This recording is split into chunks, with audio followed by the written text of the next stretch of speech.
মার্কাটারি সিনেমার ভিড়ে রোমান্টিক ছবি সাইয়ারা দেখিয়ে দিল গুণগত মান আর আবেগ থাকলে দর্শকের মন জিততেই হয়।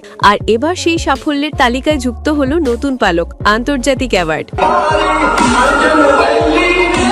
গত 18 জুলাই মুক্তি পাওয়া মোহিত সুরি পরিচালিত সাইয়ারা মুক্তির পর থেকেই বক্স অফিসে ঝড় তোলে। বিশ্বব্যাপী ছবিটি আয় করেছে 500+ কোটি রুপি, আর ওটিটিতেও দাপট দেখাচ্ছে সমান তালে। এবার এলো সাফল্যের সবচেয়ে বড় খবর।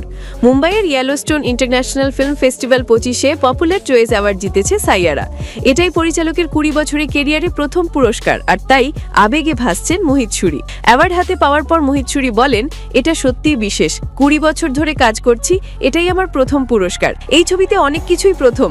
অভিনেতাদের প্রথম কাজ, প্রথমবার যশরাজ ফিল্মসের সঙ্গে কাজ, অক্ষিরির প্রথম প্রযোজনা। তিনি মজা করে আরো বলেন, ছোটবেলায় প্রেক্ষাগৃহে দিলওয়ালে দুলহনিয়া দেখতে গিয়ে প্রথম ছাড় পোকার কামড় খেয়েছিলাম, তখনই ঠিক করেছিলাম সিনেমা করব। মোহিত সুরি বিশেষ ধন্যবাদ জানিয়েছেন যশরাজ ফিল্মসের কর্ণধার আদিত্য চোপড়াকে। যেই পৃথিবীতে প্রেমে কেউ বিশ্বাসী নন, আপনি বিশ্বাস বদলেছেন, আমার স্ক্রিপ্টে ভরসা রেখেছেন। এই পুরস্কার সবার। পরিচালক বলেন, এই ছবির তরুণ যুগলের প্রেমই দর্শকদের মন কেড়েছে এবং সত্যি অ্যাকশন নয়, পিওর রোম্যান্স দিয়েই আজকের ভিড়ে নিজের জায়গা করে নিয়েছে সাইয়ারা। বলিউডে নতুন করে রোম্যান্সের জোয়ার এনে দিল সাইয়ারা।